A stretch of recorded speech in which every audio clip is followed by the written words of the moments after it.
السلام علیکم every one, میرا نام ہے افق نذیر اور آج کی اس ویڈیو میں ہم بات کریں گے سلطنت عثمانیہ کے دور میں ہوئے ایک امپورٹنٹ ایونٹ کریمین وار کی۔ تو آئیے شروع کرتے ہیں۔ آٹومن ایمپائر یا سلطنت عثمانیہ مسلمانوں کی ایک ایسی عظیم سلطنت تھی جس نے south eastern Europe, western Asia اور ناردرن افریقہ جیسے 3 بڑے کانٹیننٹس پر تقریباً 600 سال تک حکومت کی۔ 1299 میں قائم ہونے والی اور 3 براعظموں پر پھیلی ہوئی یہ عظیم سلطنت پہلی جنگ عظیم کے بعد برٹن، فرانس، رشیا اور امریکہ سمیت مختلف الائڈ پاورز سے شکست کھا کر 1924 میں ختم ہوئی۔ سلطنت کے خاتمے کی چند اہم وجوہات میں سب سے اہم وجہ کریمین پیننسولا میں ہوئی کریمین وار تھی۔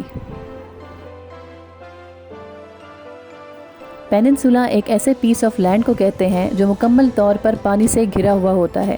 کریمین پیننسولا ایسٹرن یورپ میں سچویٹڈ ہے جو کہ بلیک سی اور سی آف ایزوف سے مکمل طور پر گھرا ہوا ہے۔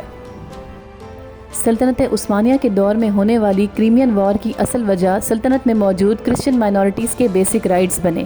کرسچینٹی مذہب آج 2 بڑے فرقوں میں ڈیوائیڈڈ ہے، رومن کیتھولک اور ایسٹرن آرتھوڈاکس۔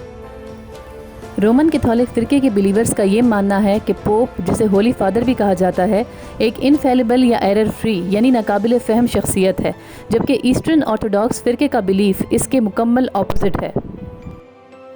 سلطنت عثمانیہ کے دور میں فرانس رومن کیتھولک کرسچنز جبکہ رشیا ایسٹرن آرتھوڈاکس کرسچنز کے حقوق کو پروموٹ کرتا تھا۔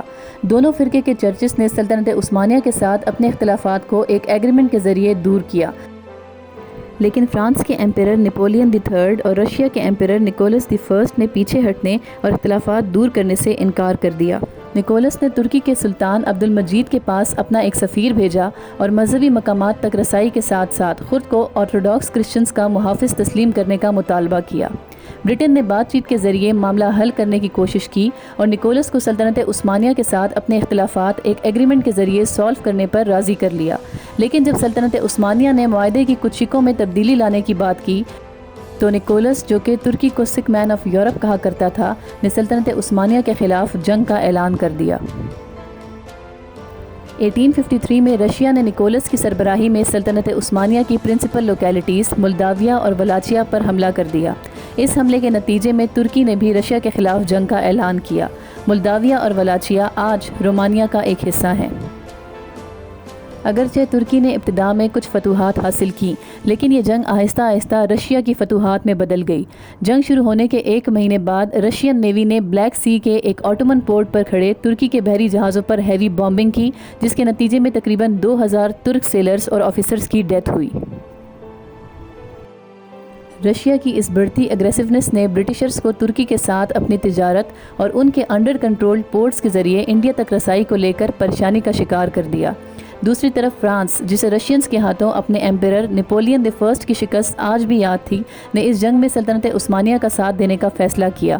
برٹن اور فرانس 1854 میں ترکی کے الائز کے طور پر اپنی اپنی بحری افواج کی طاقت کے ساتھ اس جنگ میں شامل ہوئے۔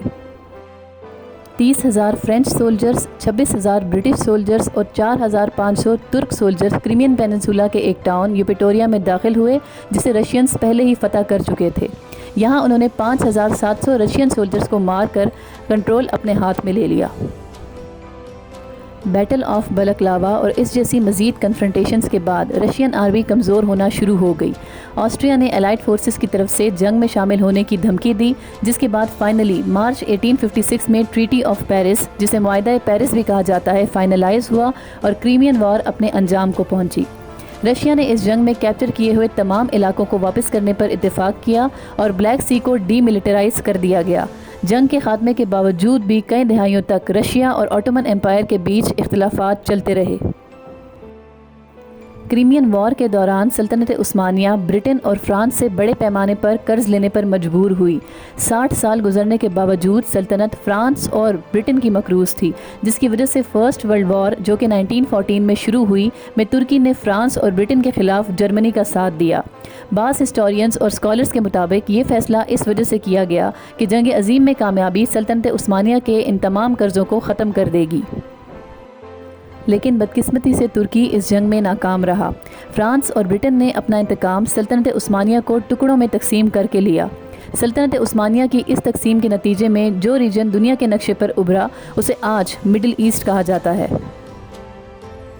مشہور برٹش پوئٹ ایلفریڈ ٹینیسن کی poem the charge of the light brigade Crimean war کے بعد لکھی گئی، جس میں ایلفریڈ نے برٹش کیولری یونٹ کی بریوری کو بہت خوبصورتی کے ساتھ ڈپکٹ کیا ہے۔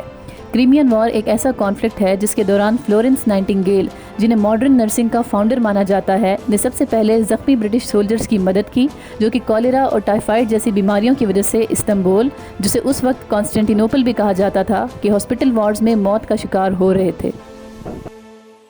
آج کے لیے اتنا ہی۔ امید ہے اس ویڈیو نے آپ کے نالج میں اضافہ کیا ہوگا۔ جانے سے پہلے لائک کرنا نہ بھولیے گا اور سبسکرائب بھی کیجیے گا۔ ملتے ہیں اگلی ویڈیو میں، تب تک کے لیے اللہ حافظ۔